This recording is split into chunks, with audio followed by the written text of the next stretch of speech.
Ya, ahora sí ven la pantalla blanca, confírmeme. Sí, ahora sí se ve, profesor. Ok, entonces, a ver, si nosotros dibujamos un ovario, ya, de esta manera,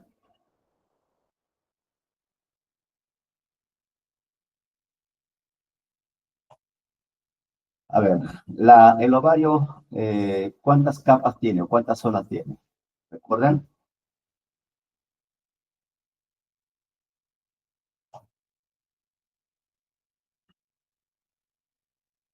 Si este es el ovario, entonces, ¿esta zona cómo se llama? ¿Recuerdan?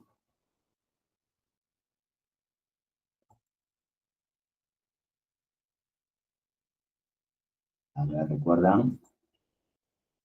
Es la cortical, ¿sí o no? La zona cortical.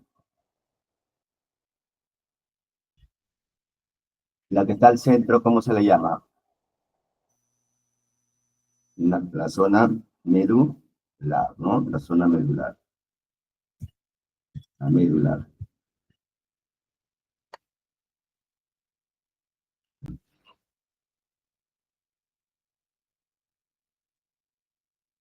Entonces, tenemos dos zonas. Una zona externa que se llama cortical y una zona central que es la zona medular. La pregunta sería, ¿dónde estarían los folículos? ¿En la zona cortical o en la zona medular? A ver, ¿quién me responde?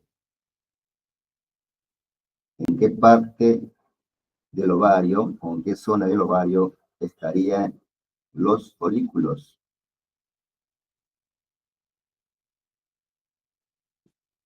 ¿Nadie?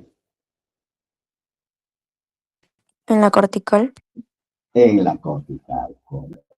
Entonces, los folículos van a estar acá, en la zona cortical, ¿ya? Aquí, todos los folículos. Entonces, en esta zona, claro, ecográficamente los folículos se ven anecogénicos, ¿no? Como son líquido, contienen líquido folicular, entonces todos los folículos al ultrasonido se van a observar anecogénicos, ¿no? Bien. Y en la medular, ¿quiénes estarán? A ver, ¿quién responde? En la medular, ¿qué estructuras estarán en la medular? Los vasos sanguíneos, ¿no?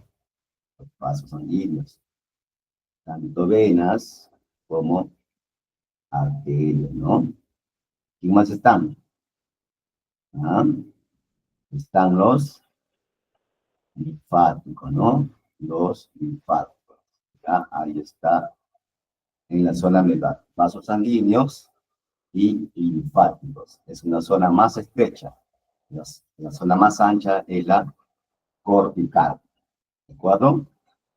Entonces, en esta zona cortical van a estar los folículos. ¿Y cuántos folículos nosotros conocemos? ¿Recuerdan, chicos? ¿Cuántos folículos nosotros conocemos?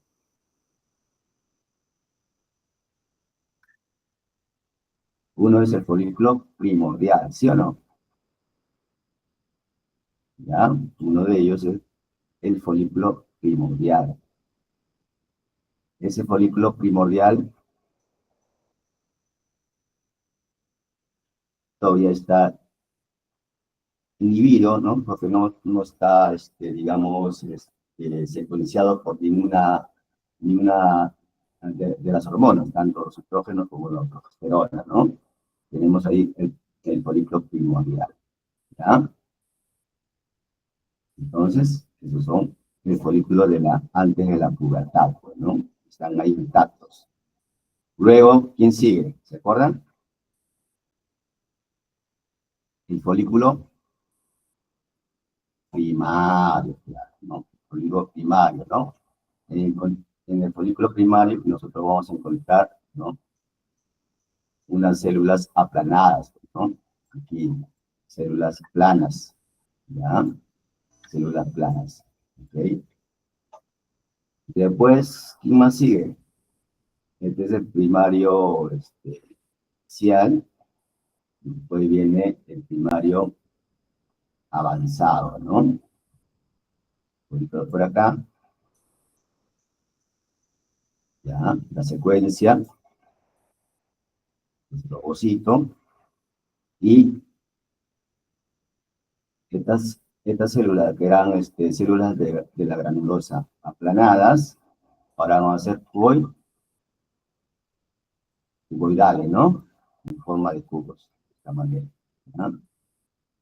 En forma de cubos. Ese es el primario avanzado. Después, ¿quién más sigue? A ver, ¿recuerdan? Primario inicial, primario avanzado, ¿quién más sigue?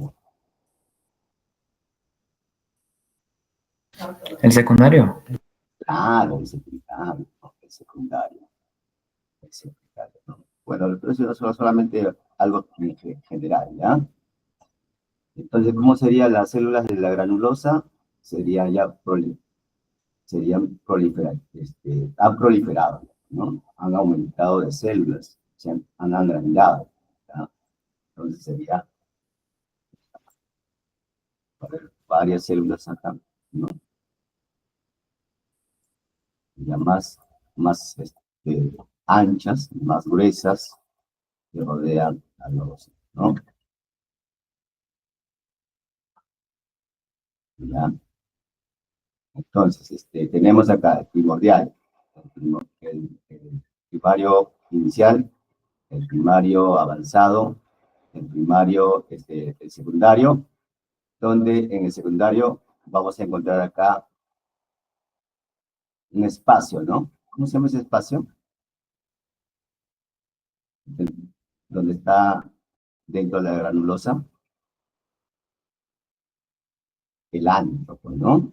O también le llaman folículo secundario, o también denominado folículo antral, ¿no? Ahí se forma el ánodo, ¿no? Que está lleno de líquido, de proteínas, de zona para construir al ovocito. ¿Y aquí quién sigue?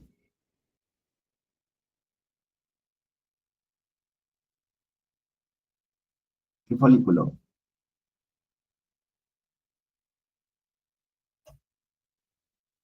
El, a ver, este es el folículo primordial, este es el primordial, ¿ya? Primordial, van acordándose, este es el primordial,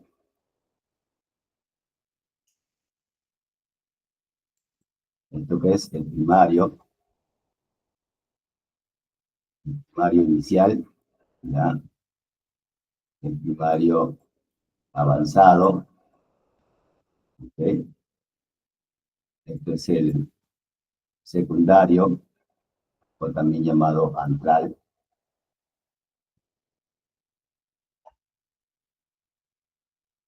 ¿Y esto quién sería? Secundario, ¿quién sigue? El terciario, ¿no? O también llamado folículo de, ¿recuerdan? El folículo ya, el maduro, ¿ok? El maduro. Entonces, acá también vamos a observar, pues, ¿no? Ya las células de granulosa más amplia, ¿ya? Y dentro de ella vamos a encontrar una zona antral ya más amplia, ¿no? Una zona antral más amplia, ¿ok? ¿Ya?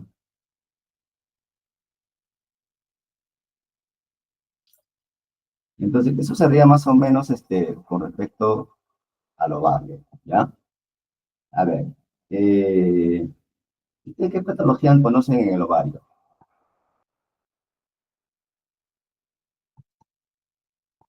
O mejor dicho, a ver, ¿qué hormonas, qué hormonas provoca o qué hormonas produce el ovario? ¿Recuerdan?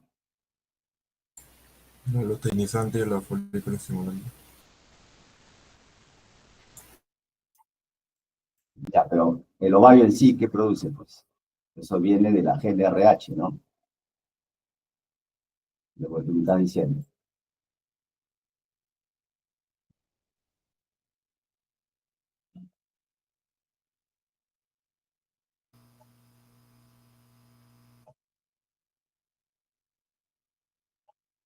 ¿Verdad?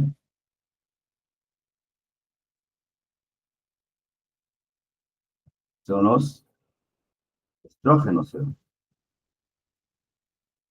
Y la otra, ¿cómo se llama?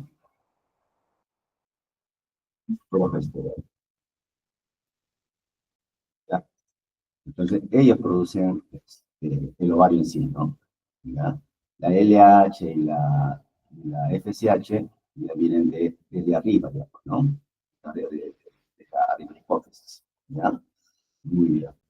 Entonces, tanto la LH, la FSH, ¿cuál es la función de la FSH? A ver, ¿cuál es la función de la FSH? ¿Qué provoca la FSH? ¿Mm? ¿Qué me va a producir la FSH?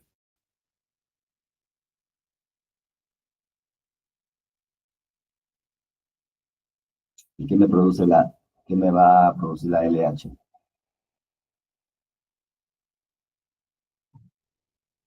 La FSH, ¿qué cosa estimula? A ver,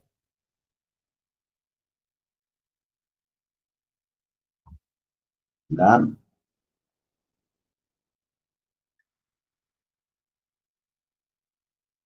reclutamiento de qué? Folicular, reclutamiento folicular, ¿ya? Y la LH en sí, ¿qué? Y la LH, ¿formación de qué? ¿O qué me produce? La ovulación, ¿ya? Y esto a la vez, ¿qué me va a producir? Cuerpo, ¿ya?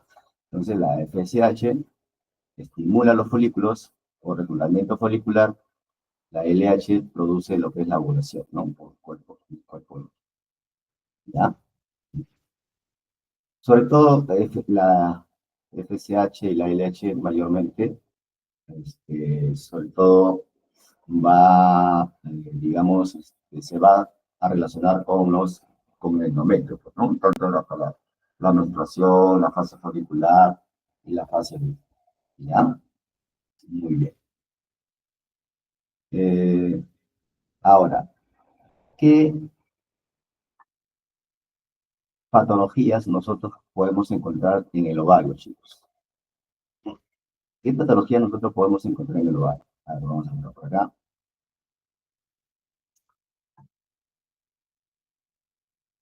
Los famosos quistes, ¿no? Quistes, ¿no? Y también podemos encontrar este, lesiones sólidas, ¿no? Lesiones líquidas, que son quistes, y lesiones sólidas. Entonces, en las lesiones quísticas, ¿quiénes pueden estar? A ver, en las lesiones quísticas, ¿quiénes estarán?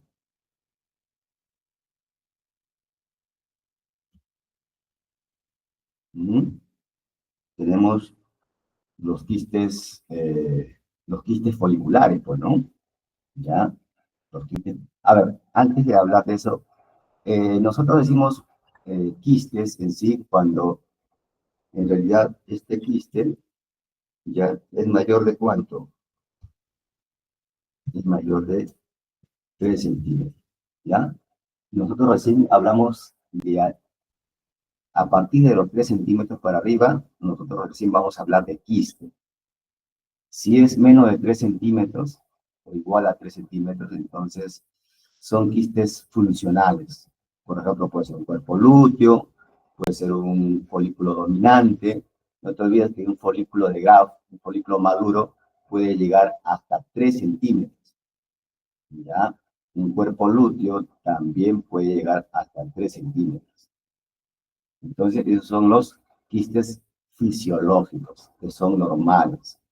Pero si el quiste mide más de 3 centímetros, ya no es fisiológico, ya no es funcional, es algo patológico. Entonces, nosotros, a partir de los 3 centímetros hacia arriba, vamos a hablar de un verdadero quiste. Ya no te vayas a olvidar. Un quiste que supera los 3 centímetros es un quiste verdadero. Los quistes que son menos de 3 centímetros son quistes fisiológicos o quistes funcionales, tanto como un folículo de grado, un folículo maduro o un cuerpo. ¿Ya? Entonces, a ver, por ejemplo, en los quistes más de 3 centímetros, ¿no? podemos encontrarnos con los quistes hemorrágicos, que son benignos.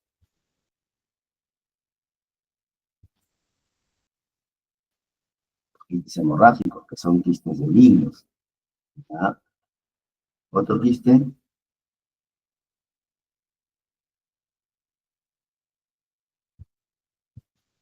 los quistes endometriósicos o endometriomas ováricos,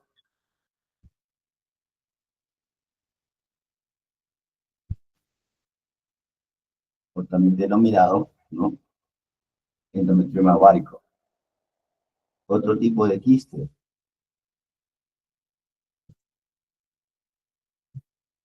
los quistes dermoides, ¿no? Los quistes dermoides, o sea, te estoy hablando de los quistes propiamente del ovario, ¿no? Entonces, los quistes hemorrágicos, su propio nombre lo dice. ¿Qué hay dentro? ¿Qué cosas vamos a encontrar dentro del quiste? Vamos a encontrar coágulos, ¿no? Sangre, ¿ok? Fibrina, ¿no? Entonces, estos quistes hemorrágicos, yo les pregunto, ¿será un quiste simple o será un quiste complejo? Complejo. Claro, ¿no? Entonces los quistes hemorrágicos son quistes complejos, ¿ya? Se van a ver como en forma de telarañas, ¿no? En forma de el signo del panal de abeja, o así. Otros le llaman el signo de red de pescar, ¿ya?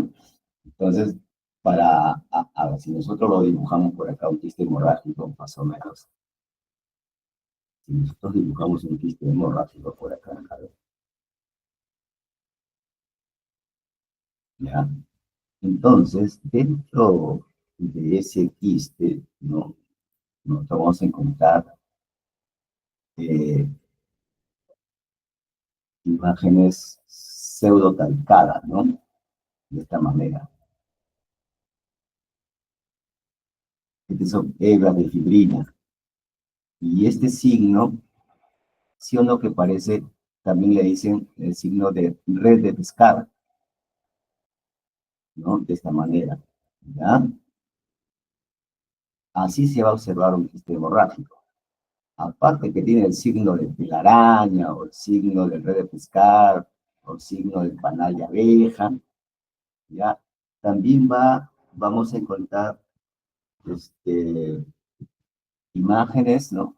Puntiformes, ¿ya? De esta manera, podemos encontrarlo dentro de este quiste hemorrágico, ¿ya? Entonces son ecos puntiformes de bajo nivel, o de baja amplitud, también le denomina, o de baja intensidad. Lo más conocido como focos hipericogénicos, ¿ya? De bajo nivel. Entonces, de sangre, ¿ok? Sangre.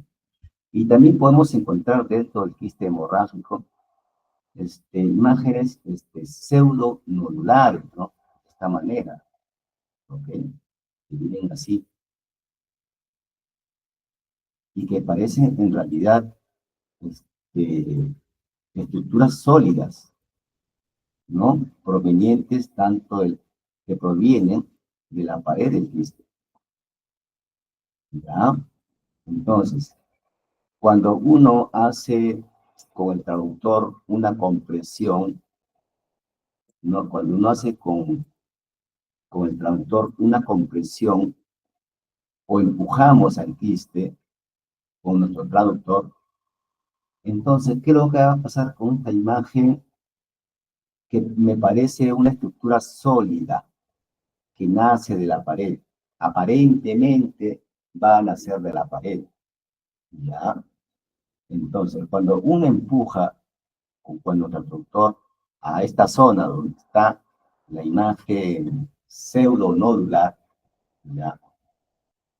Entonces, cuando se trata de un coágulo, porque vamos a encontrar coágulos que están adosados a la pared del quiste, entonces, ¿qué es lo que va a pasar? Va que esta estructura pseudosólida va a moverse como gelatina, ¿no? ¿Te acuerdas cuando yo te dije para hacer la maniobra si hay, con el traductor para ver si hay un deslizamiento del útero? Es igualito que vamos a realizar acá con el quiste. Entonces, ¿qué es lo que va a pasar? ¿No? ¿Qué es lo que va a pasar con eh, esta pseudomasa? Que en realidad es un coágulo, ¿no?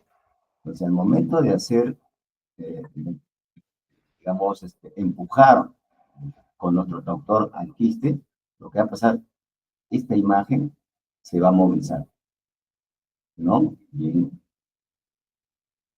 de forma lateralizada o bien, ¿no?, hacia arriba o hacia abajo. Es como un movimiento de gelatina, ¿ya? Entonces, cuando se trata de estructuras sólidas, esto no tiene movimiento, ¿no?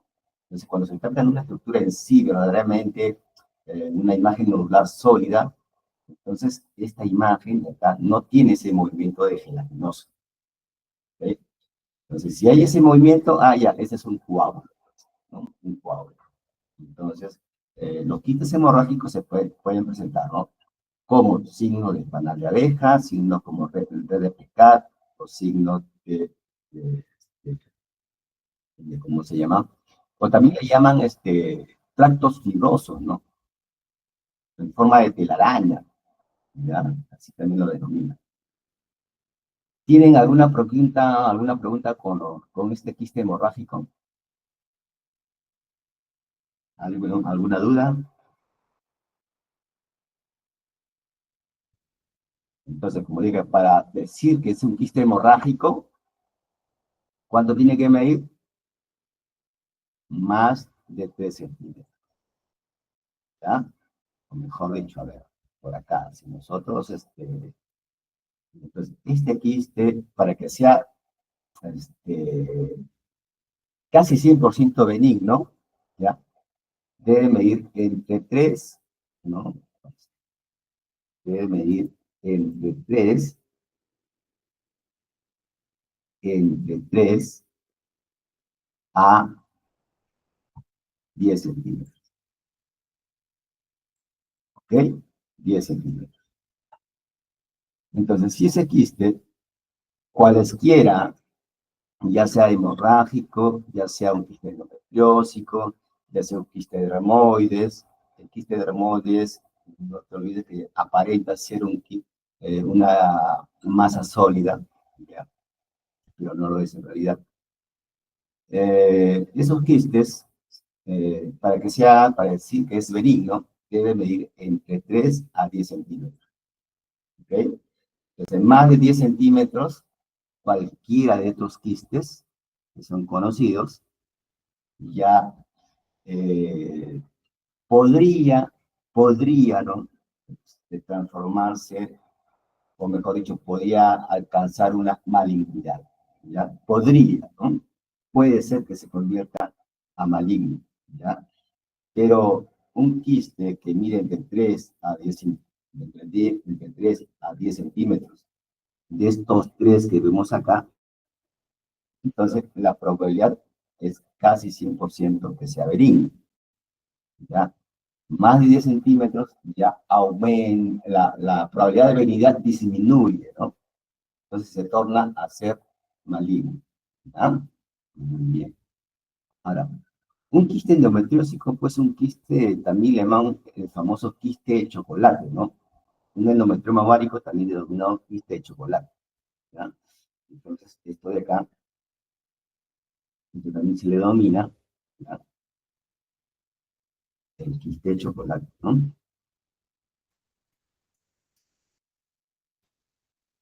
¿Por qué quiste de chocolate?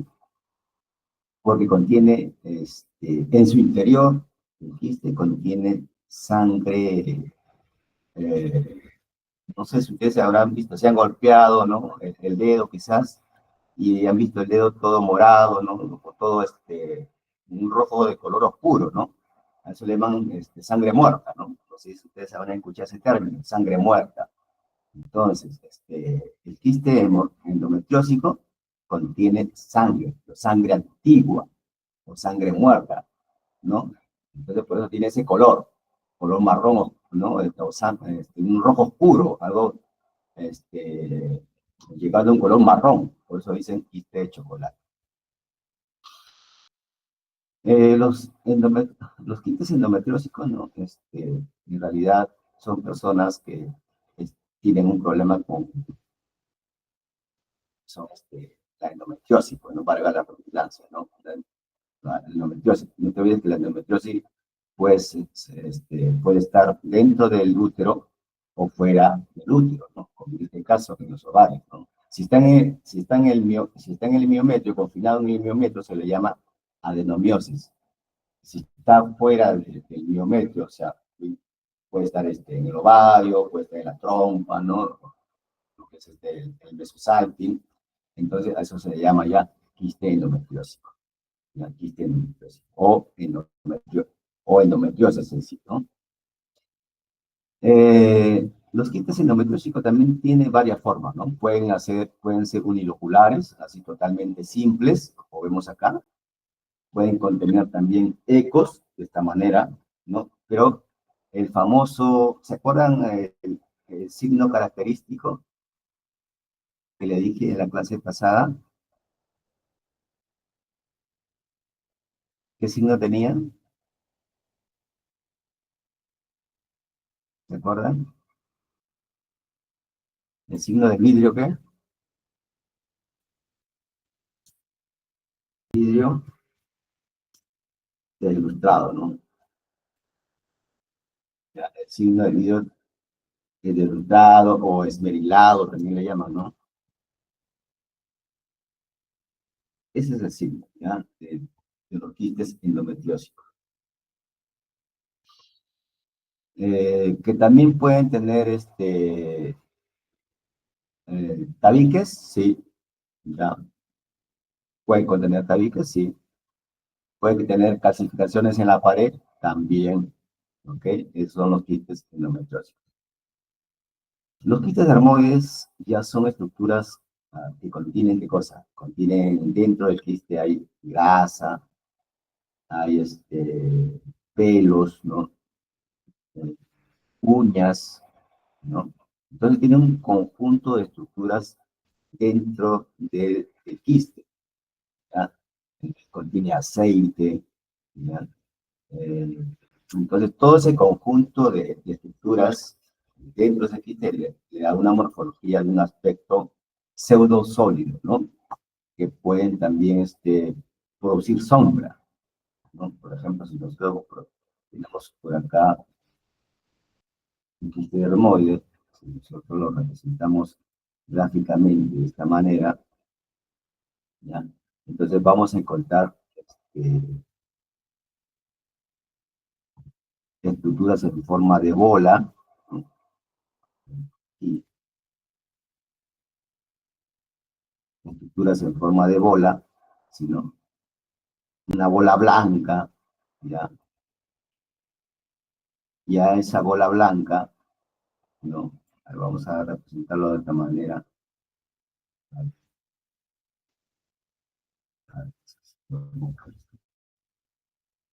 Vamos a dibujarlo de nuevo, ¿ya? Vamos a dibujarlo de nuevo. Ahora,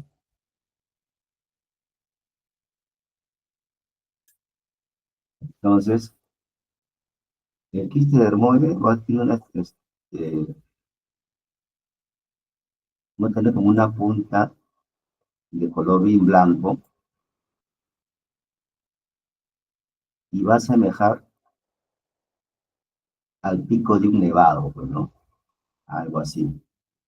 Pero en realidad le llaman el signo del iceberg, ¿no? Así un hielo, pues, ¿ya? ¿Y qué cosa me va a producir? Una gran sombra, ¿no? Una gran sombra acústica posterior, que en realidad te puedes confundir con un material fecal en un colo o intestino, ¿no? ¿Ya? Y para ello, para confirmar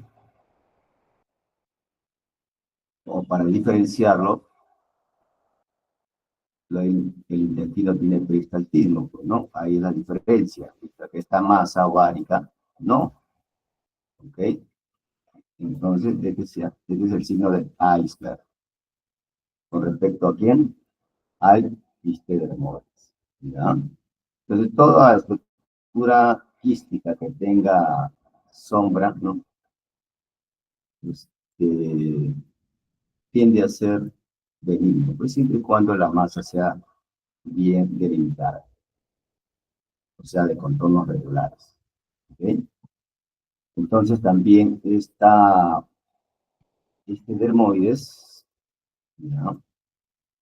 Como dije, tiene pelos, ¿sí? Puede contener pelos, o sea, vamos a ver como rayitas y signos, líneas hiperecogénicas, cortas, ¿no? Así lo vamos a ver, que serían los pelos. O también pueden tener ecos puntiformes, ¿ya? O pueden contener bolas hiperecogénicas, ¿ya? Pueden contener bolas hiperecogénicas, así. Entonces, ese es el quiste de Remonis. Que eh, años anteriores, ¿no? Esto siempre era un problema, pues, ¿no? Porque pensaban que esto de acá, los quistes o teratomas quísticos, eran en realidad signos de malignidad, ¿no? O un tumor maligno. ¿Por qué? Porque tenía bolas hipergénicas, ¿ya? Estructuras pseudosólidas que producían a veces sombras, ¿ok? Sombras acústicas posteriores.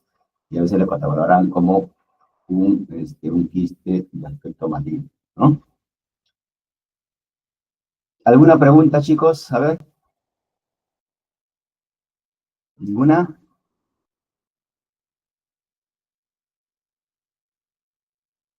Y después viene ya lo que son ya la clasificación de los tantos quistes que uno encontraba, ¿no?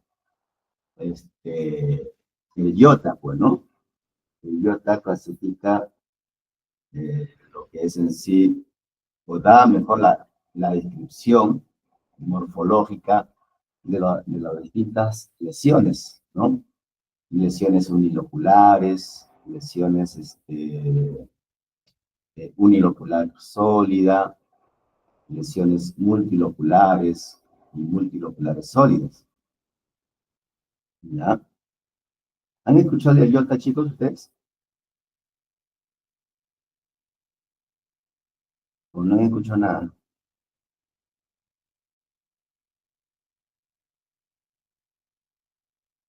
¿Han leído algo? Ujú.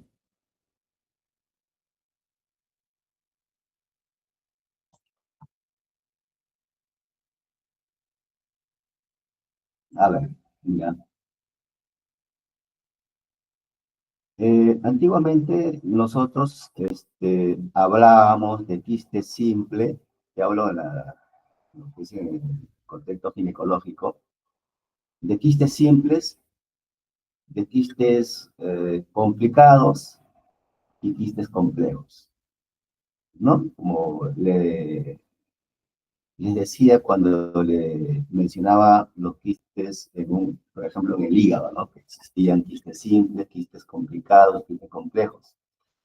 Antiguamente así también uno lo clasificaba cuando encontraba quistes en el ovario, ¿no? Entonces, a veces cuando hablamos de quistes complejos en el ovario, ya uno sospechaba de malignidad, ¿no? Entonces, había mucho sesgo, ¿no? Entonces, para ello, eh, el término IOTA, que me parece que salió en el 2008, 2010, no recuerdo muy bien, entonces hizo una definición de términos para que todos nosotros hablemos el mismo idioma, ¿no? Interpretar las características de una lesión quística, o sea, para que, para que nuestro léxico sea más fácil de digerirlo, ¿no? Más fácil de entenderlo, ¿ok? Entonces, por ejemplo, ¿ah?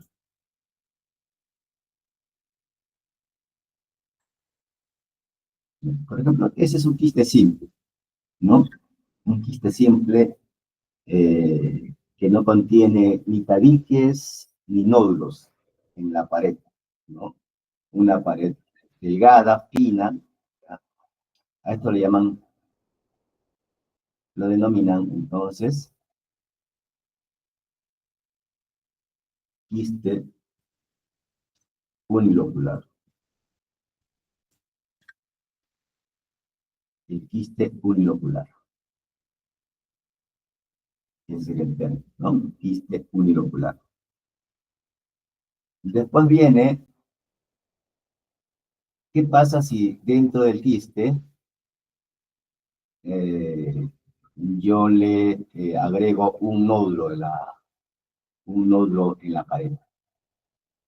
O mejor dicho, a ver, ¿qué pasa si este quiste tiene muchos quistes dentro del quiste, ¿no? A ver, si nosotros dibujamos de esta manera, de acá, ahí,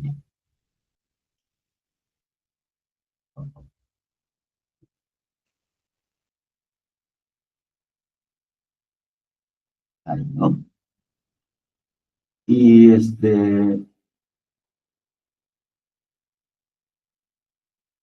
comenzamos a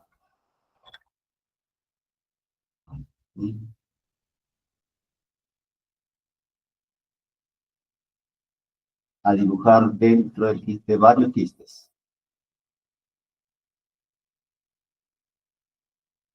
Entonces, eso sería un quiste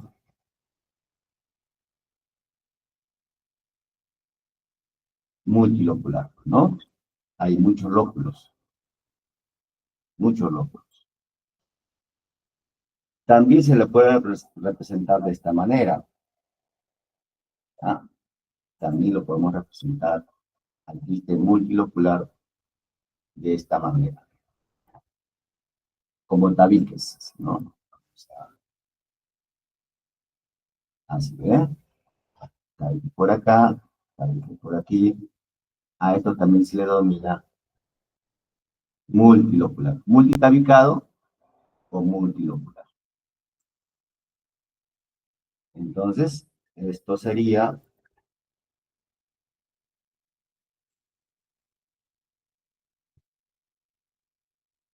un quiste multilocular.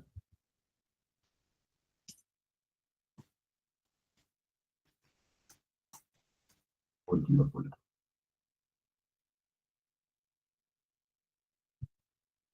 Otros lo consideran multilocular liso, ¿no? Acá también lo consideran quiste unilocular liso. ¿Por qué liso? Porque tiene paredes delgadas. ¿Por qué liso acá? Porque tiene paredes delgadas y tiene tabiques delgados, ¿no? O mejor dicho, las paredes de los quistes que están dentro del quiste son delgados, ¿no? ¿Ok?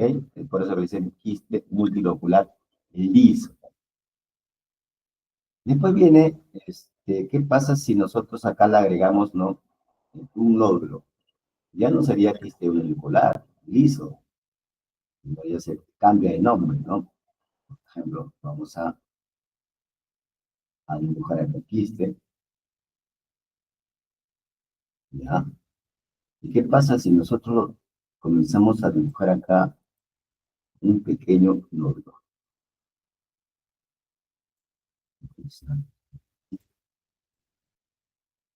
Vamos a dibujar un pequeño nódulo. ¿Eh? Para que sea, en realidad, un verdadero nódulo, como lo que estoy dibujando, este debe ser más de 3 milímetros. ¿Ya? Si un nódulo es más de 3 milímetros, entonces hablamos de un verdadero, o proyección papilar también, ¿no? A esto le llamamos proyección papilar. Para hablar de una proyección papilar, debe medir más de 3 milímetros. Si mide menos de 3, hablamos de pared irregular, ¿ya? Si esta proyección papilar, para hablar de proyección papilar, debe medir una altura más de, inclusive, 3 milímetros, ¿no? ¿Ya? Si mide menos de 3, hablamos de pared irregular del quiste. Entonces, si vemos una proyección papilar, más de 3 milímetros, para hablar de proyección papilar, entonces esto sería, ya no sería, a ver, sería un quiste unilocular. Como tiene esa proyección papilar, le agregamos sólido, ¿no? Sólido.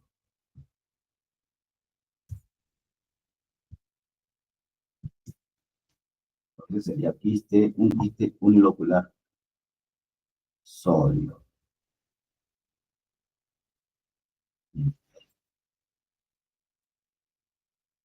Ahora, ¿qué pasa si a nosotros ya le agregamos proyecciones papilares acá? Entonces ya no sería un quiste multilocular liso, ¿no? Ya sería un quiste multilocular sólido, ¿no? Si nosotros lo dibujamos, lo dibujamos de esta manera. Ahí está, color rojo, ¿no? Entonces, dibujamos acá los tabiques.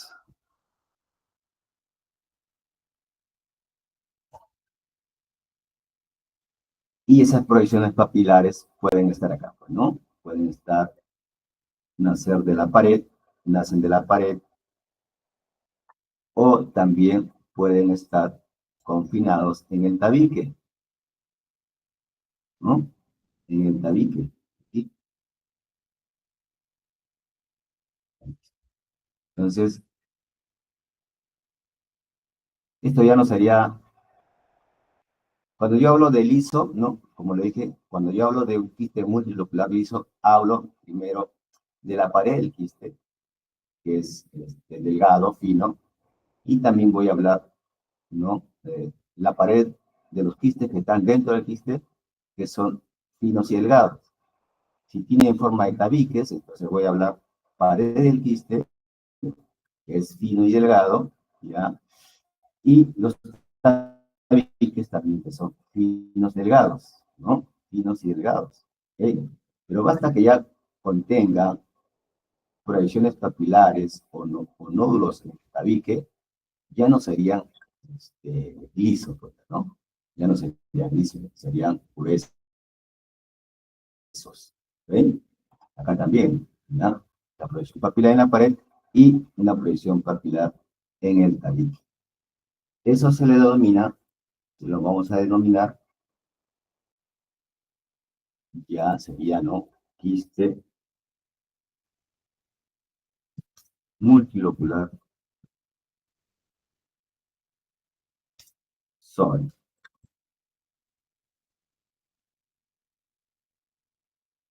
De esta manera. Entonces tenemos 4 terminologías, ¿no? Quiste unilocular, que en sí es un quiste simple, quistes multiloculares, liso, quieres agregar la palabra liso, quiere ser más específico, ¿no? Me habla de la pared del quiste, que es delgado, y los tabiques delgados. Quiste unilocular sólido, cuando tiene un componente sólido, ese componente sólido debe medir más de 3 milímetros, y los quistes multiloculares sólidos, ¿no? Que tienen proyecciones papilares en la pared o también pueden contener proyecciones papilares en el tabique. ¿Entendieron esta clasificación del IOTA, chicos? ¿Alguna pregunta? ¿Ah? Hablen.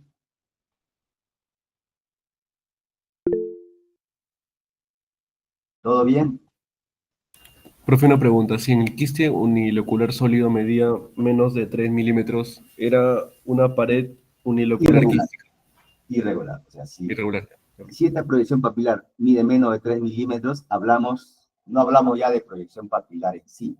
Ya no sería una proyección papilar, sino sería un quiste de pared irregular. Por ejemplo, ¿no? Si yo dibujo, a ver, por acá un quistecito, y acá lo vamos a ver por acá. ¿Ok? Y por acá dibujamos una proyección, así, ¿no? ¿Salió? Una proyección por acá que aparenta ser papilar. Pero si esa proyección mide esto de acá, ¿no? Esto de acá, mide menos de 3 milímetros,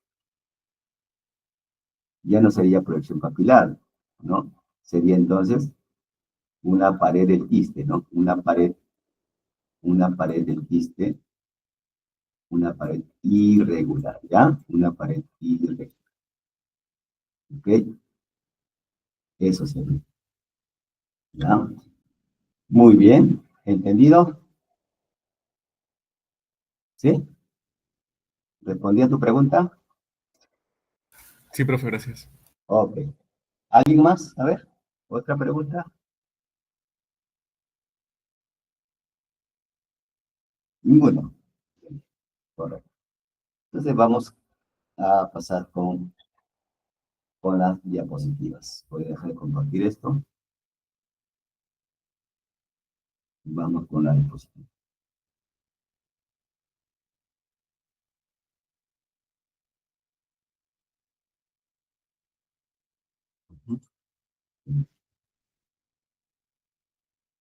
Listo.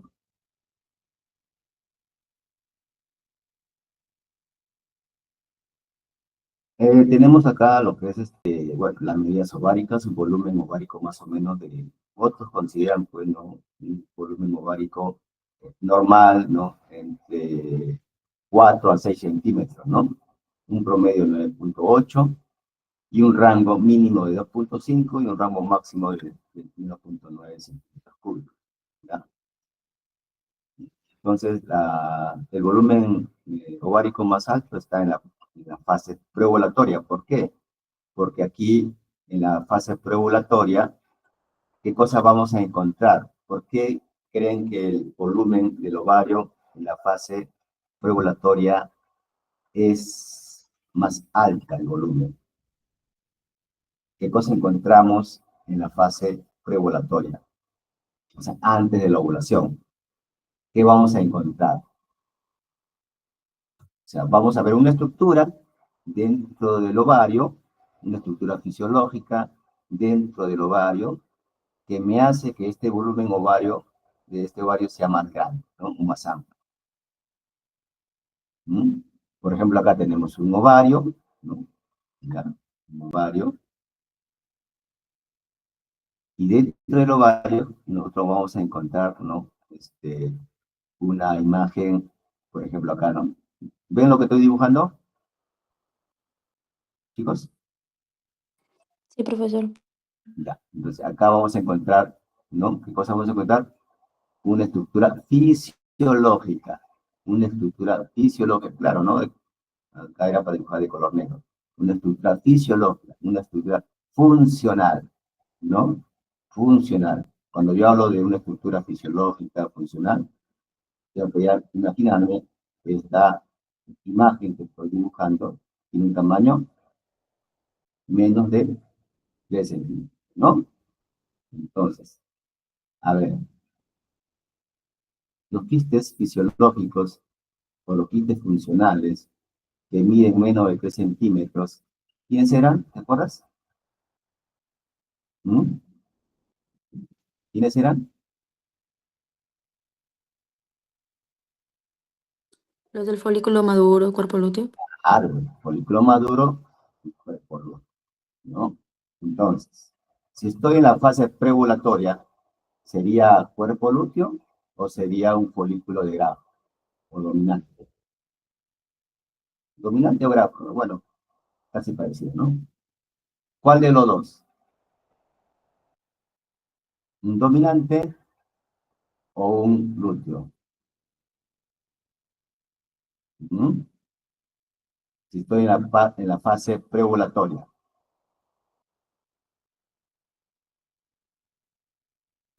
Dominante.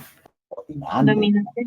Exacto, dominante, ¿ya? Porque el cuerpo lúteo es ya posovulatoria, ¿ya? Posovulatoria. Entonces, ¿por qué el ovario en la fase preovulatoria tiene un volumen mayor? Porque contiene un folículo dominante o un folículo de grafo, ¿ya? Muy bien. Ahora, volúmenes bajos en la fase lútea, ¿no? Si el folículo dominante medía, por ejemplo, ¿no? 2 centímetros, entonces el cuerpo lúteo medirá menos, pues, ¿no? Por ejemplo, ¿no? A ver, cuando nosotros, cuando la mujer llega, o cuando está en la etapa ovulatoria, digamos, ¿no? Dentro del folículo, ¿qué cosa se libera? El óvulo, ¿sí o no? ¿No? El óvulo. Y ese óvulo va a recorrer, ¿no? O va a ser atrapado por las fibras de la trompa, ¿no? Y va a alojarse más o menos a nivel de la ampolla tubárica para que sea fecundado por un espermatozoide, ¿no? ¿Ok?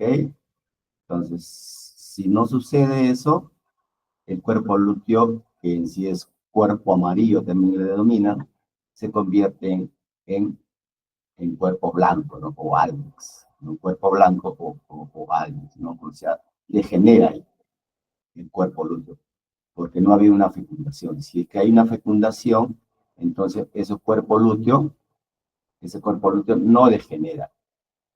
Entonces me va a producir ¿qué cosa? Progesterona, ¿no? El cuerpo lúteo, cuando hay una fecundación, entonces el cuerpo lúteo produce progesterona, ¿ya? Para mantener el embarazo, para que el embarazo no se pierda, ¿ya? Eso es lo que me produce el cuerpo lúteo. El cuerpo lúteo, entonces, el cuerpo lúteo me produce progesterona. ¿Para qué? Para mantener el embarazo. ¿Ok? Muy bien.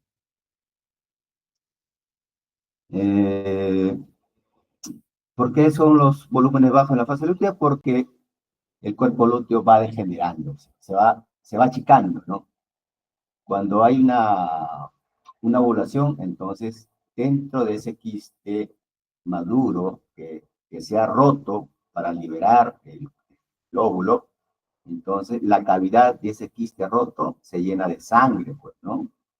Por eso que a veces hay mujeres cuando tienen pequeños dolores en la etapa de la ovulación, ¿no? Entonces sienten unos pequeños hincones en la zona de la pelvis. Es por eso, eso sucede, ¿por qué? Porque está sucediendo justo la ovulación, porque la ovulación es traumática, ¿no? Porque se rompe una cavidad quística, claro, fisiológica, ¿no? Entonces, ese trauma hace que el folículo roto, que ha liberado el óvulo, se llena de sangre, ¿no? ¿Ya? Y eso se transforma en cuerpo lúteo. El cuerpo lúteo va degenerando, claro, siempre y cuando no haya un embarazo, se va degenerando, ¿no?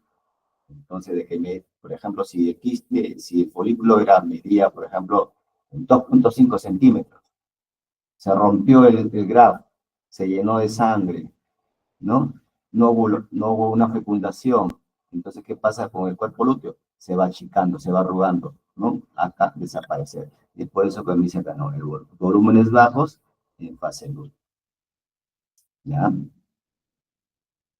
Pero bueno, los folículos en desarrollo e inmaduros pueden verse a lo largo de todo el ciclo menstrual y aparecen como imágenes anicogénicas, uniloculares, con márgenes nítidos que miden entre 2 a 9 milímetros. ¿Qué significa esto? Que durante todo el ciclo de la mujer, nosotros tenemos que encontrar folículos, ¿ok? ¿Por qué? ¿Por qué se ven folículos durante todo el ciclo, no? Por ejemplo, en la fase lútea, ¿por qué vemos folículos en la fase lútea? Porque son folículos que han degenerado, son atrésicos, ¿no? Por ejemplo, cuando la mujer empieza a menstruar, ¿no? Vamos a hablar en el primer día de la menstruación, es el primer día de su ciclo. ¿Qué pasa en los ovarios? En los ovarios van a aparecer folículos, ¿no? Van a aparecer folículos. Entonces, esa se llama la etapa de reclutamiento. O sea, el ovario comienza a reclutar folículos por doquier, ¿no? Folículos por doquier. Escoge cualquier folículo, ¿no? Ese es reclutamiento, reclutar, ¿ya? Y luego, ¿qué hace? Selecciona, ¿no? Selecciona. A ver, bueno, un equivalente sería, a ver, por ejemplo, no sé si ustedes habrán escuchado esta palabra, la leva, cuando venía el ejército, ¿no? Y se llevaban a los muchachitos de 17 años, 18 años, ¿no? A los hoteles, ¿no? Ese es reclutar, ¿no? Ese es reclutar. Entonces estamos reclutando personas para llevarlo al servicio militar. Eso se llama reclutamiento, igualito, ¿no? O sea, escogemos al azar, igualito, el ovario escoge al azar a estos folículos, ¿ya? Ahora, si nosotros hemos reclutado personas para llevar al servicio militar, entonces nosotros, qué hace digamos, el general, ¿no? Va a seleccionar, pues, comienza a seleccionar personas. Por ejemplo, el que hemos reclutado, uno de ellos, de repente es de corto de vista, tiene pie plano, de repente es asmático, de repente es diabético.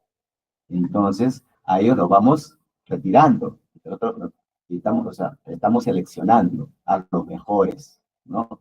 De igual manera, ¿qué hace el ovario? Después de haber reclutado, selecciona a los mejores folículos para que sea en la etapa del siglo de la mujer, se llega a la maduración, ¿no? Ya esa etapa de selección. ¿Ya? Después viene la etapa de dominancia. Entonces, haciendo la comparación, ¿no? El general ya ha reclutado, ha seleccionado a los mejores, y ahora de ese grupo de selección, ¿ya? De varones, uno de ellos va para prevalecer, ¿no? Uno de ellos va a ser el capitán de ese grupo seleccionado. De igual manera, ¿no?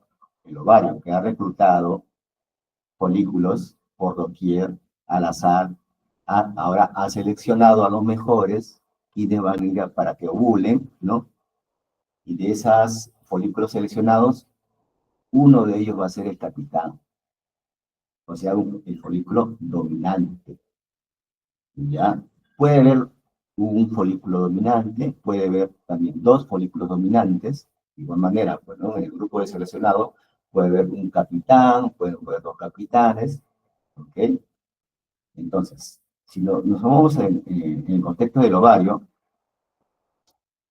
entonces uno de ellos va a ser el dominante.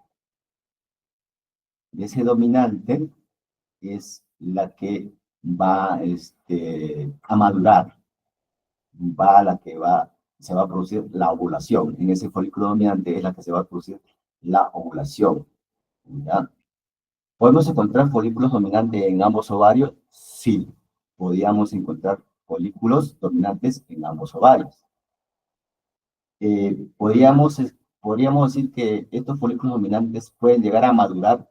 Sí, también podría ser que maduren los dos. ¿Ya?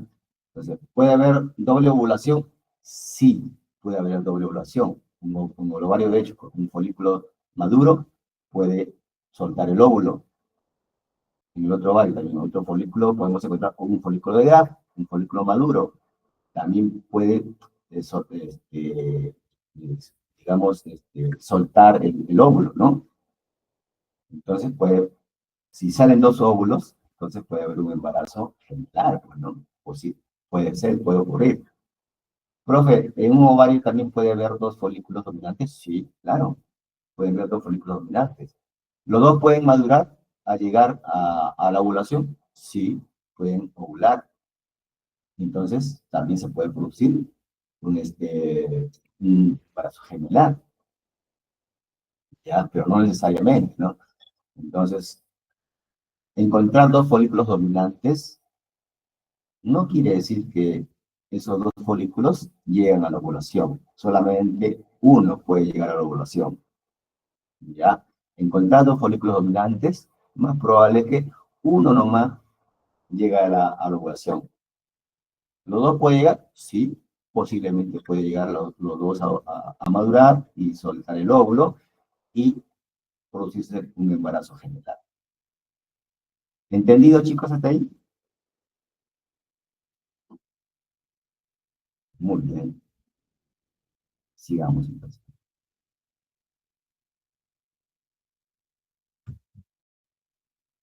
A ver.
Ahí pueden ver, chicos, la siguiente diapositiva. Confirmen. Sí, profesor. Ok, muy bien, correcto. Ya me estaba asustando. A ver. Como lo dije, ¿no? A partir de los días 8 a 12 del ciclo, más o menos, uno o más folículos dominantes crecerán hasta alcanzar un diámetro aproximado de 20 a 25. ¿Ya? Y luego se rompe en el momento de la ovulación, liberando el ovocito. Entonces, eso ocurre más o menos entre el día 8 a 12. ¿Ya? Por ejemplo, acá tenemos un folículo no dominante y en el otro dice, ¿no? Apariencia ecográfica del folículo preovulatorio. Cuando se trata de un folículo preovulatorio, entonces, ¿qué cosa podemos encontrar dentro de ese folículo?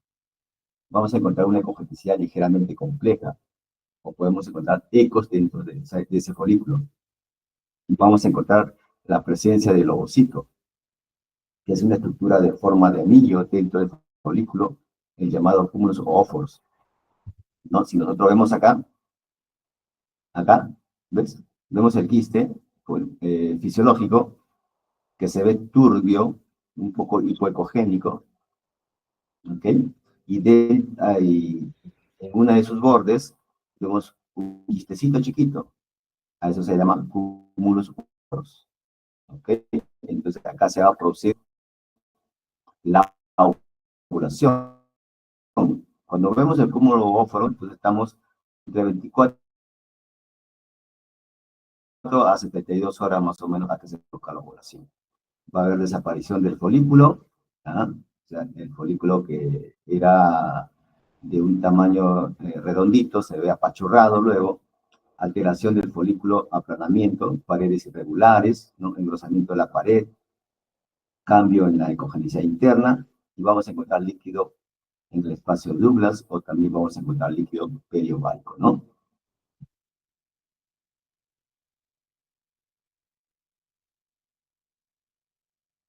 Y en este caso tenemos acá el cuerpo lúteo, ¿ya? Un cuerpo lúteo. Un cuerpo lúteo a veces tiene la semejanza de ser digamos, un embarazo ectópico, ¿no? ¿Ok? Ha habido casos que uno puede confundir un cuerpo lúteo con un embarazo ectópico. Tiene casi la misma apariencia, ¿ya? Y cuando uno hace el Doppler color, este cuerpo lúteo, la pared del cuerpo lúteo va a estar bien vascularizado. Entonces, este es un cuerpo lúteo que está lleno de sangre, lleno de coágulo, ¿ya? Por eso se ve así como una imagen pseudosólida, cuerpo lúteo. Acá también tenemos el cuerpo lúteo, tiene unas paredes gruesas, ¿ya? Son las paredes totalmente engrosadas, gruesas, irregulares, y al aplicar el Doppler contiene vascularización dentro de la pared, ¿ya? Dentro de la pared del cuerpo lúteo. Entonces, el cuerpo lúteo tiene varias características ecográficas, ¿no? En este caso vemos un quiste de cuerpo lúteo, ¿ya? Totalmente ecogénico, la pared gruesa, y que el Doppler se pinta su pared, ¿ya? ¿Confusión con quién? Con un embarazo.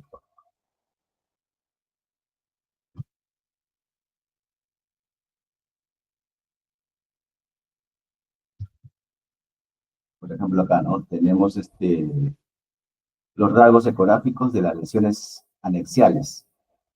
¿Qué tenemos? Un teratoma quístico, ¿no? Un teratoma quístico, o un teratoma maduro, también llamado quiste dermoides. Entonces, ¿qué características ecográficas vamos a observar en el teratoma quístico? ¿No? Como yo le dije, ¿no? Una bola blanca. Vamos a encontrar líneas ecogénicas, que son brillantes, ¿no? Hiperecogénicas, largas, y puntos ecogénicos prominentes en un líquido quístico, deja sombra acústica, ¿no? Si nosotros observamos, por ejemplo, ahí, ¿no? Tenemos una imagen quística de un teratoma quístico, un teratoma quístico maduro. Por ejemplo, acá nosotros, a ver, vamos a ver.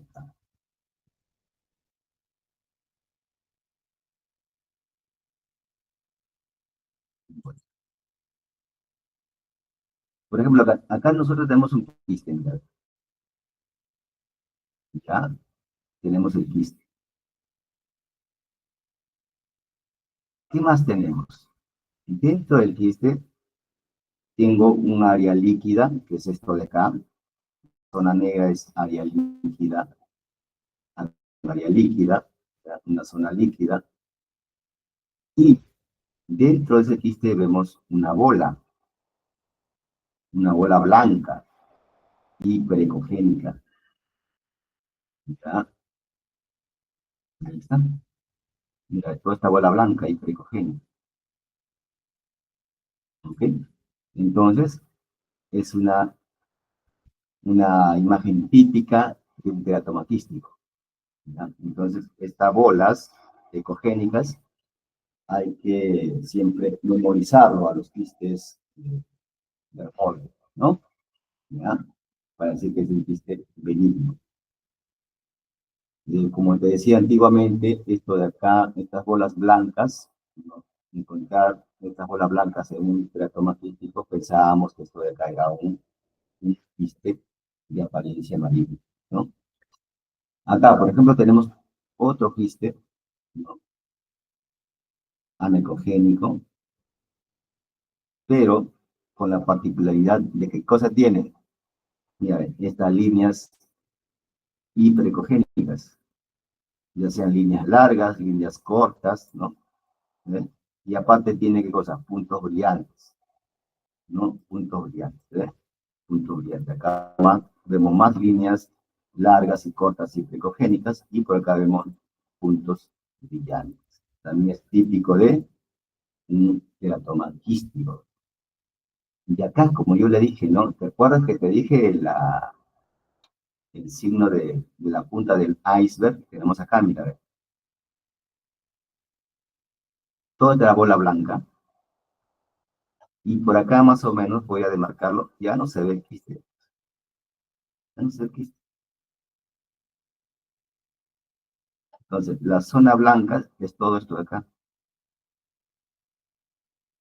Todo esto es la zona blanca. Y eso le llaman el signo la punta del iceberg. ¿Ya?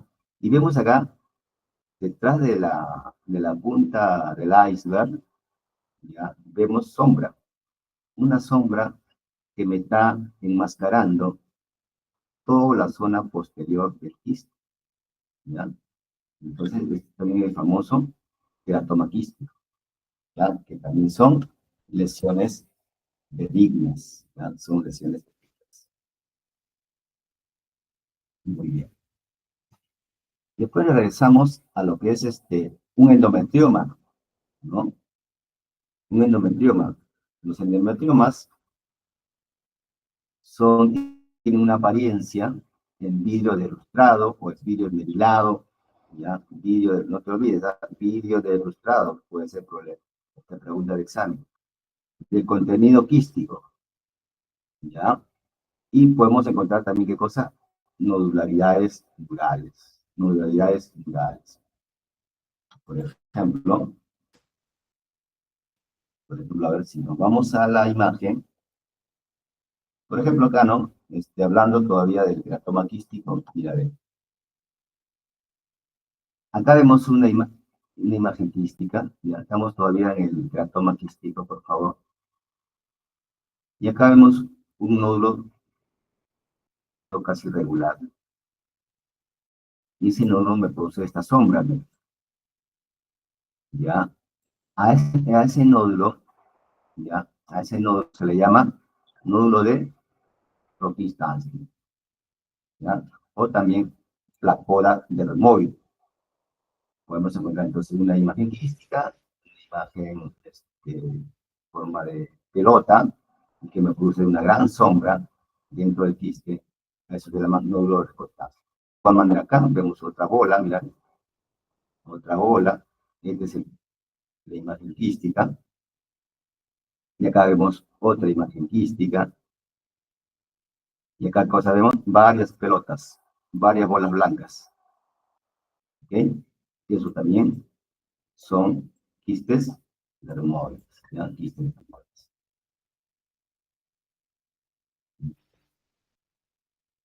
Ahora sí nos vamos a lo que es el endometrioma.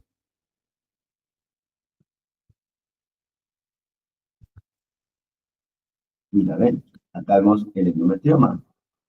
Una imagen, por ejemplo, acá vemos el útero, todo este es el útero, el fondo uterino, el cuerpo uterino, el istmo y el cuello uterino. Y esto es el endometrio. Y por detrás vemos una imagen quística, ecogénica o hipoecogénica. A esto se le llama el signo del vidrio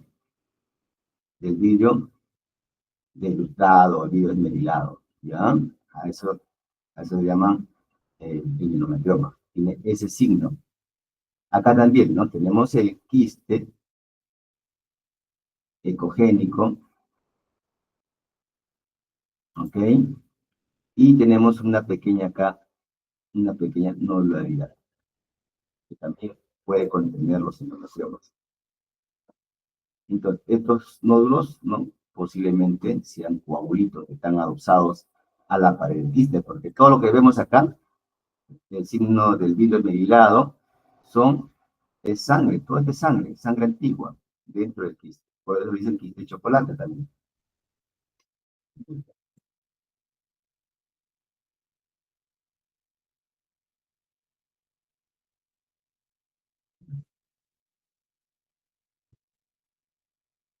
Acá vemos otro tipo de endometrioma, ¿no? Tenemos acá el quiste, todo el quiste.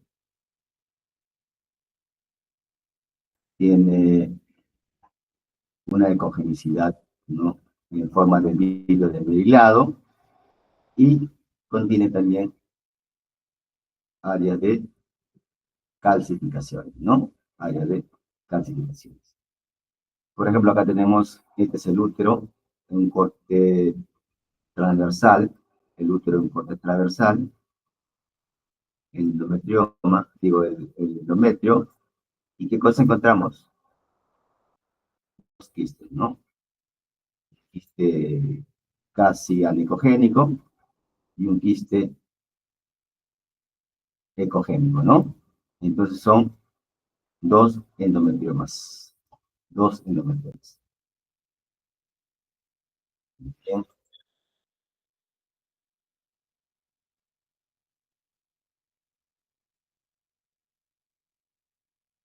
Por ejemplo, son quistes hemorrágicos que estamos observando, ¿no? Si nosotros regresamos acá a la diapositiva anterior, ¿no?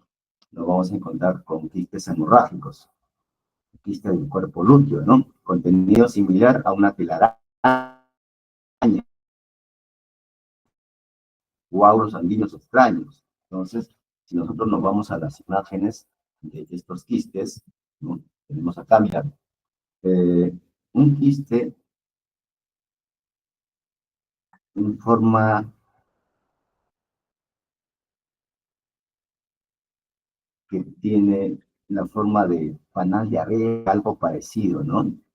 Pero acá lo dice también contenido, se llama una telaraña, ¿ya? Telaraña, panal de abejas, red de pescar, cualquiera de los tres puede ser ese signo. Y aparte también tiene una pared gruesa, ¿no? La pared gruesa del quiste hemorrágico, ¿no? Lo más típico es esto de campo, ¿no? El quiste hemorrágico. Acá vemos otro quiste hemorrágico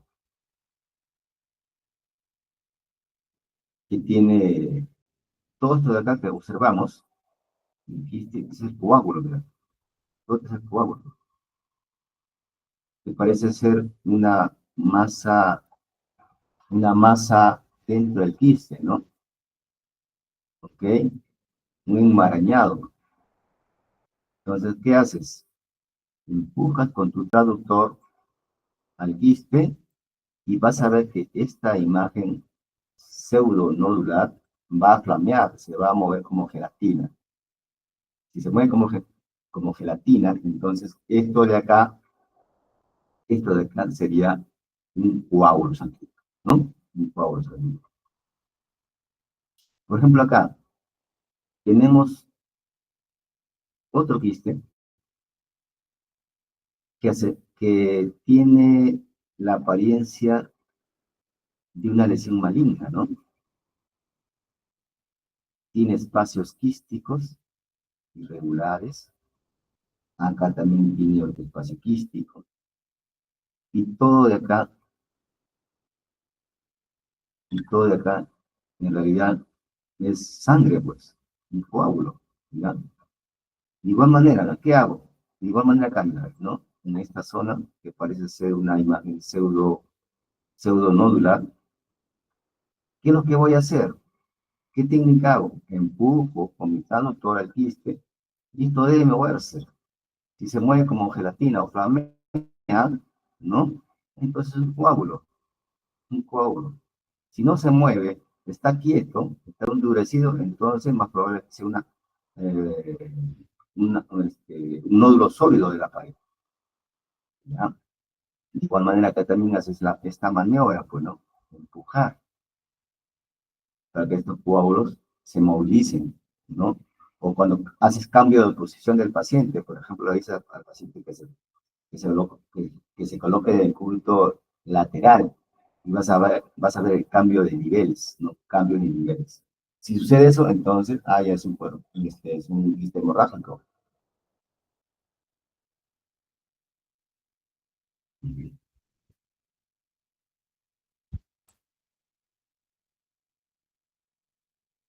Lo que es hidrosalpis, ¿no?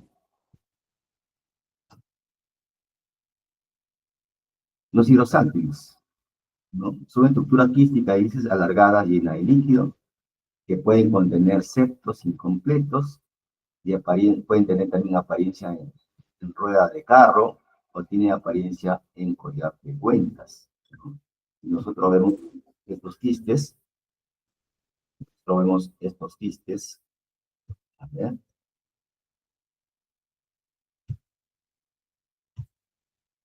por ejemplo acá, este es un hidrosalpis, ¿no? ¿Ok? La trompa que está dilatada, ¿ya? Una trompa que está dilatada. Tenemos acá el útero, ¿no? Todo este es el útero. Y esta imagen está por debajo del útero, que parece una salchicha, ¿ya? Entonces, esta es la zona de la trompa de falopio que está dilatado.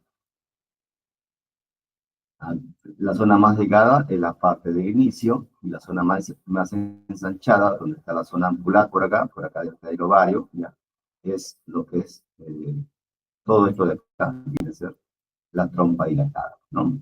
Y cuando la trompa está muy dilatada, va a formar como unos tabiques, que es el pliegue, ¿no? Es el pliegue.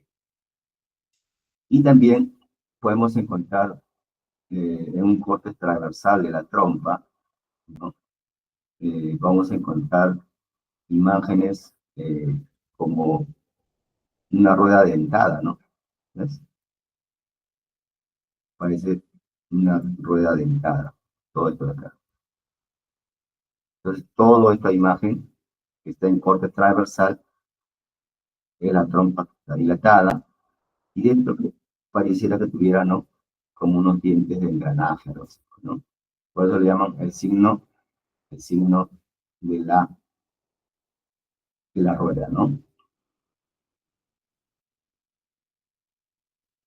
Entonces, esto sobre todo, esto sucede, ¿no? Si ustedes si tú observas dentro de la trompa, que está dilatada, vemos imágenes que están brillando, ¿ya? Imágenes, puntos ecogénicos que brillan, ¿no? Dentro del líquido, ¿ya? Entonces, toda esta etapa, más probable que sea una etapa dura, ¿no? Una etapa dura. Y cuando es crónica, ya no se ve el signo de la rueda, sino se ve otro tipo de signo, el signo del collar.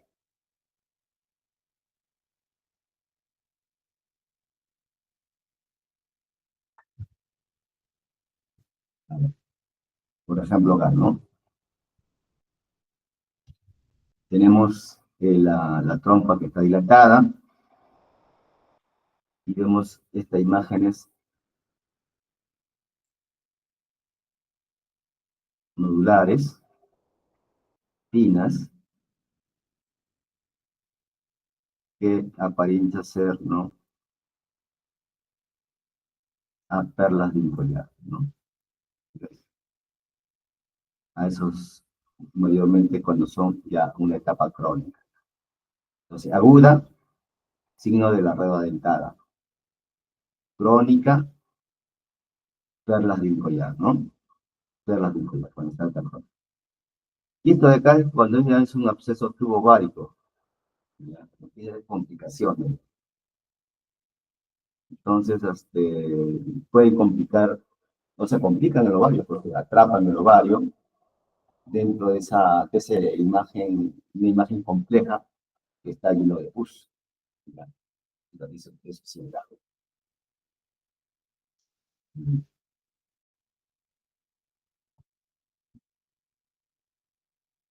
Después viene son, ¿no?, los quistes paroválicos, que no pertenecen al ovario en realidad, ¿ya?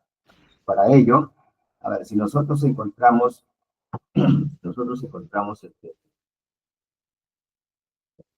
un quiste, por acá vemos el ovario, y por acá vamos a encontrar un quiste separado. Ahora, ¿qué pasa si este es el ovario y vemos acá el quiste que está junto al ovario? ¿Ya? Y este es el quiste y este es el ovario. ¿Qué hacemos? Porque hay que ir a la duda, ¿en realidad pertenece al ovario o no pertenece al ovario? ¿Qué haces? Con tu traductor empujas, pues. Empujas al ovario. Si los dos se mueven juntos, haya el quiste que está besando el ovario, es del ovario.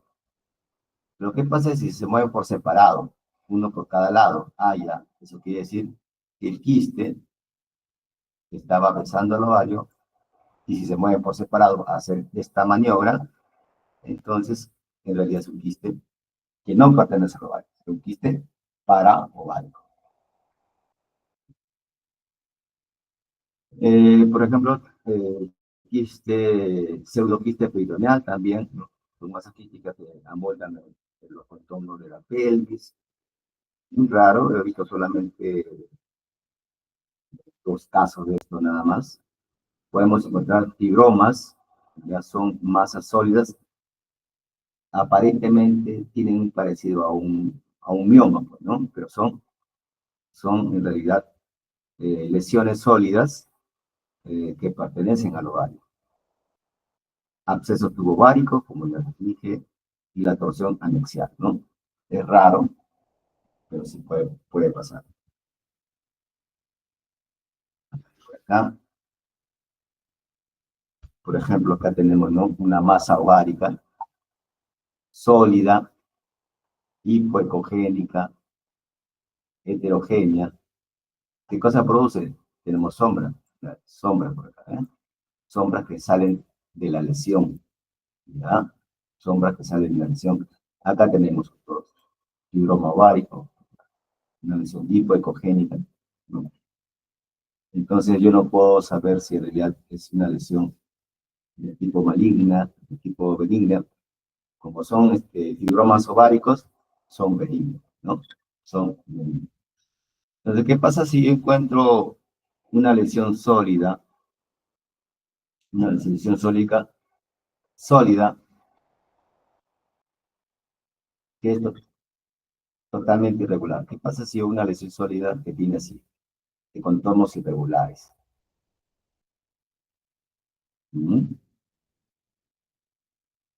Imaginemos que, bueno, puede producir sombra o no puede producir sombra, pero es totalmente irregular. ¿Qué sospecharían ustedes de esa lesión, chicos? A ver. ¿Benigna o maligna? ¿Qué dicen?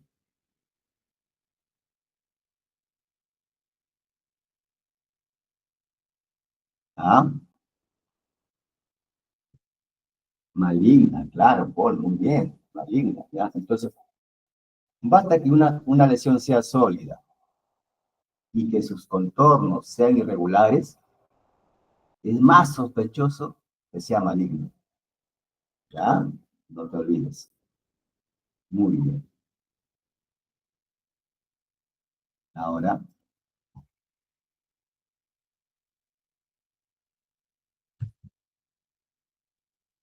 ¿ya?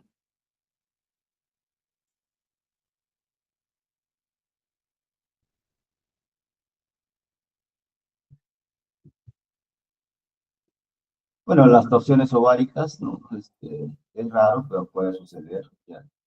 El ovario, digamos, la trompa puede torcerse, ¿ya?, y producir un dolor intenso.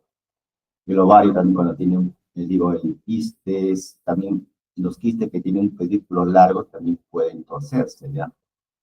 Pueden ver que los quistes también se pueden torcer. Los cristales de iota, como le dije, ¿ya? Cuando hablamos de reglas de un tumor benigno y reglas para un tumor maligno. Cuando nosotros encontramos un quiste unilocular, ¿no? Un quiste unilocular. A ver, vamos a preguntar a Adrián Jesús. ¿Estás, Adrián Jesús? Adrián. Adrián. ¿No está Adrián? A ver. Chelsea. Chelsea. ¿No está Chelsea? Maylin Alicia. Maylin. Sí, profesor. A ver, Maylin. Un quiste unilocular. Ya. ¿Cómo era? ¿Te acuerdas? A ver. Era. Lo describo Sí, ¿cómo era? como liso. Ya, liso. Es un... Contornos lisos, contenido algo como anecoico. Ya, muy bien, correcto. Muy bien, muy bien. Entonces, un quiste unilocular, ya, es una regla B1, o sea, una regla de benignidad 1. Ahora, la regla B2, ya, no te olvides que estamos en la regla de tumores benignos. Dice, el mayor componente sólido tiene un diámetro mayor de menos de 7 milímetros. O sea, tenemos el quiste. Si estamos hablando de que este quiste tiene un componente sólido, entonces, si un iota, ¿cómo se llamaría? María Fernanda, a ver.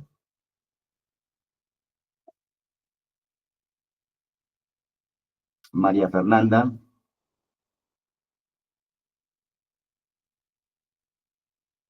¿Dónde está María Fernanda?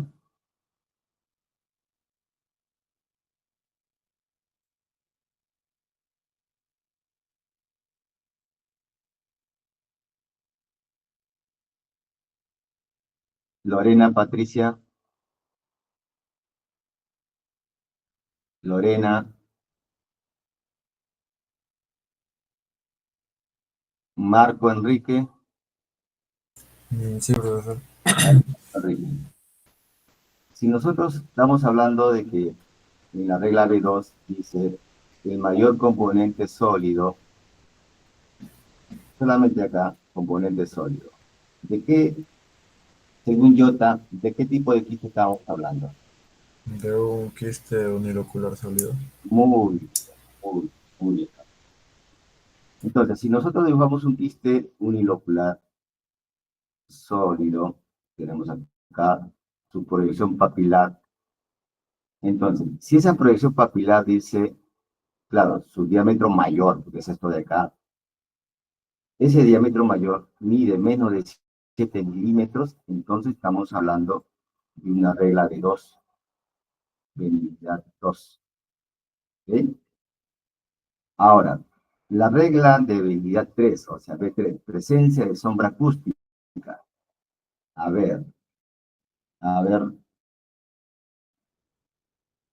nos vamos con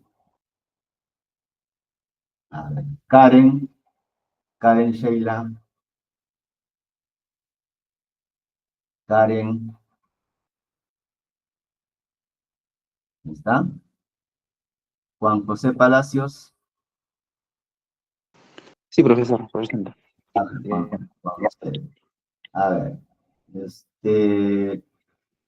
para la regla B3 me dice que hay presencia de sombras acústicas. A ver, ¿te acuerdas que qué lesión quística tenía sombra acústica? ¿Cómo se llamaba ese quiste? Que encontramos, pelos, bolas, de ahí que había aceites, también había dientes, uñas dentro de ese quiste. Era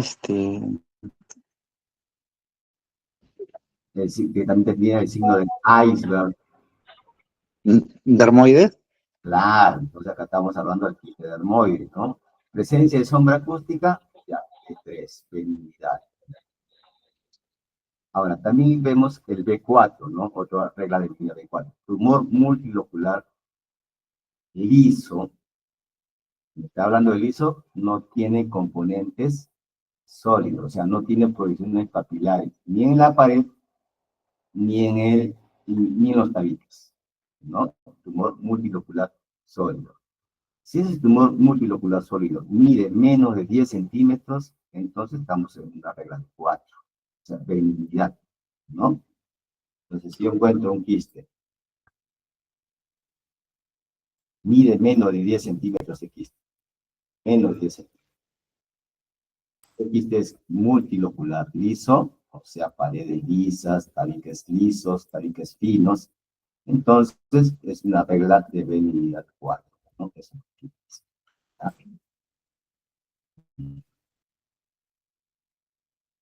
Ahora, la regla de 5 es ausencia de flujo sanguíneo.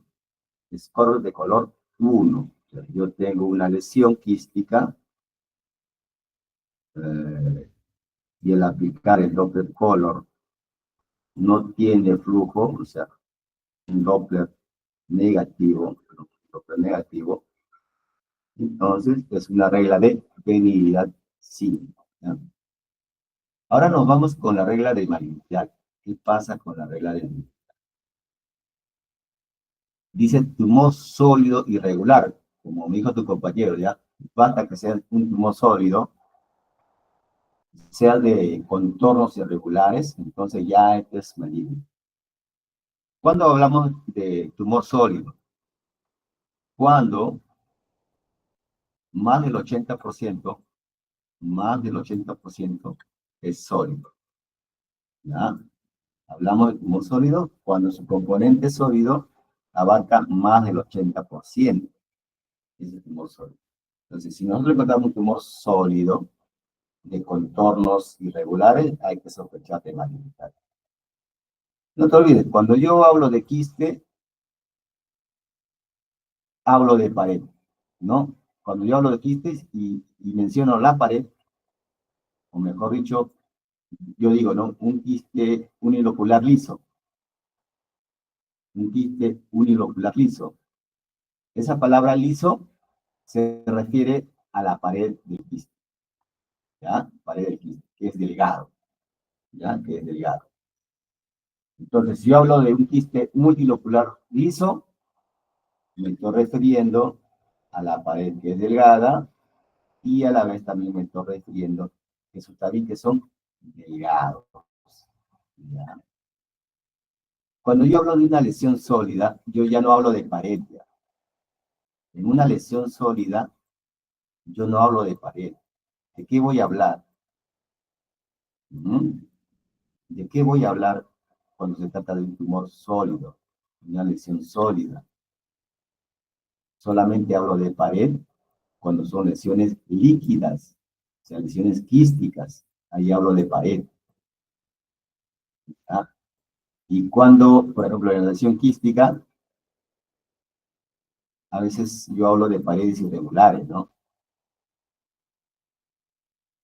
Entonces, en la lesión quística, hablar de pared irregular significa que estoy hablando de la pared interna, del quiste, porque la pared quística tiene una pared interna y una pared externa.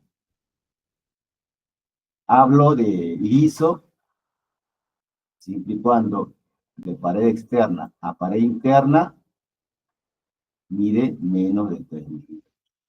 A eso está hablando de pared lisa, delgada, menos de 3. Y cuando hablo de pared irregular del quiste, estoy hablando de la pared interna del quiste. ¿Ok? Y cuando yo me refiero a una lesión sólida, ahí ya no hablo de pared, porque la lesión sólida no tiene pared. ¿De qué voy a hablar en la lesión sólida?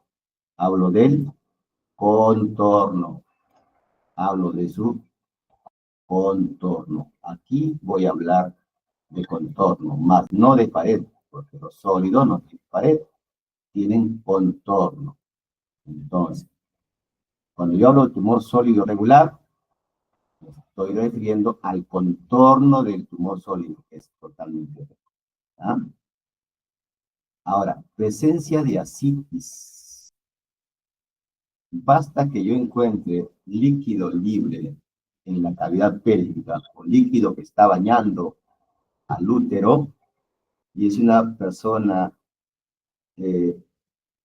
adulto mayor, entonces voy a pensar, voy a sospechar de que existe en esa zona una lesión maligna. En este caso, tan solo encontrar líquido o ascitis en la cavidad pélvica, vamos a sospechar de una regla de malignidad tipo 2. Ahora, el M3, regla de malignidad 3, al menos 4 estructuras papilares.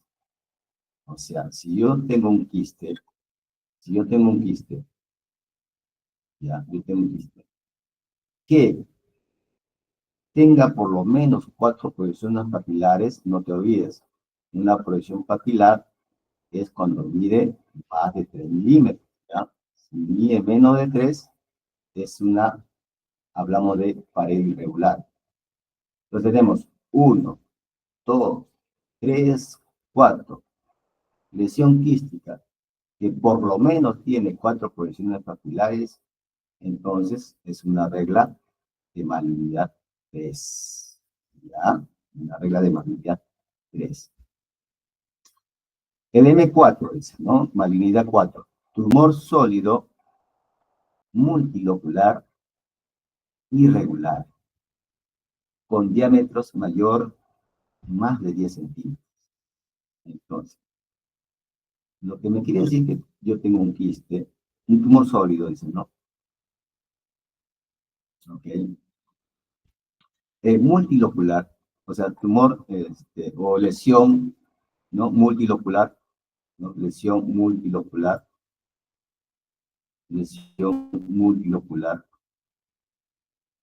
Sólido, ¿por qué? Porque contiene proyección papilar, ya sea en la pared o ya sea en el tabique, ¿no? Entonces, esto sería una lesión multilocular sólido, irregular, cuando hablo de irregular, estoy hablando de la pared interna, ¿no? O también de los tabiques, que son irregulares, ¿ok? Y si mide más de 10 centímetros, ya esto de acá es una regla de malignidad, M4. Y el M5, altamente vascularizado, con marcado flujo SCOT4. Por ejemplo, ¿no? Acá no me dice en realidad si es unilocular sólido, multilocular liso o multilocular sólido. Entonces, por lógica, se refiere al multilocular sólido y al unilocular sólido, ¿no? Por ejemplo, al multilocular sólido, porque en este caso, yo le aplico el Doppler, ya, yo le aplico el Doppler. Entonces, si se pinta dentro de los nódulos, si vemos por acá que se pinta, ¿no? Dentro del nódulo, al Doppler, tanto en la pared, o ya sea en el tabique, y tiene una abundante vascularidad, ¿no? Como acá, el SCOT4, entonces ya es sospechoso de malignidad. En este caso, vemos la regla M5. Entonces, tanto para las reglas D como las reglas M, tienen 5 categorías. ¿ya? 5 categorías. Acá hay unas observaciones, ¿no? Si uno o más reglas B, en ausencia de reglas M, entonces la tumulación se clasifica como movilidad. ¿Qué significa esto? Si yo tengo, por ejemplo, un quiste y que contiene cualquiera de las reglas de benignidad más no la de malignidad, entonces es un tumor que tiene, es un tumor que se clasifica como benigno, ¿no? Al revés, si yo tengo una lesión que por lo menos tiene unas categorías de malignidad, más no categorías de benignidad, entonces se clasifica como maligno. Pero ¿qué pasa si yo tengo una lesión y en esa lesión encuentro ambos? Encuentro una de las reglas de benignidad y a la vez también encuentro una de las reglas de malignidad. Entonces, ¿qué podemos hacer ahí? Entonces, ¿qué recomienda? Recomienda que la tumulación no se puede ser clasificada. O sea, yo no puedo clasificar una lesión si encuentro reglas M y reglas B y reglas M a la vez. Entonces, yo no puedo clasificarla. Entonces, si la regla no se aplica, entonces la tumulación no se puede clasificar, ¿no? Entonces, en resumen, esto quiere decir que si yo encuentro en una lesión reglas B y a la vez reglas M, entonces yo no puedo clasificarlo, ¿ya? Entonces, la regla no aplica para esas tumulaciones. ¿Alguna pregunta? ¿Alguna pregunta hasta acá?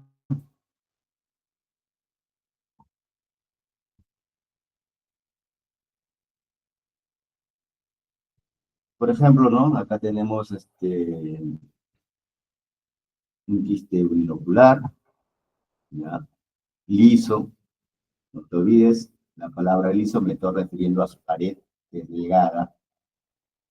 La regla 2, una proyección papilar que mide menos de 7 milímetros, ¿no? Es una lesión sólida, lesión unilocular sólida.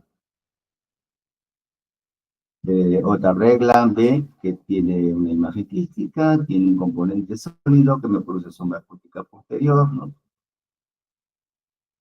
Y en el otro, un tumor sólido totalmente irregular, el útero que está flotando dentro de un líquido acítico, también reglas de malignidad 2.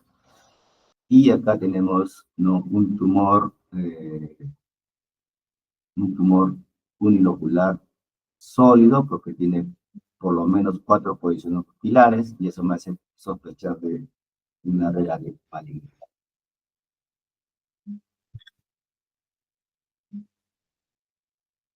Por ejemplo, acá tenemos un quiste, ¿no? multilocular, ¿ok? Liso, que significa que tiene paredes lisas, tiene tabiques lisos y mide menos de 10, ¿no? Otra regla de benignidad, cuando el Doppler color es ausente, ¿no? El color score tipo 1. Malignidad tipo 4, un tumor totalmente multilocular, sólido, con un diámetro más de 10 centímetros, entonces sospechoso de malignidad. Y un tumor con abundante flujo vascular, ¿no? Un score 4.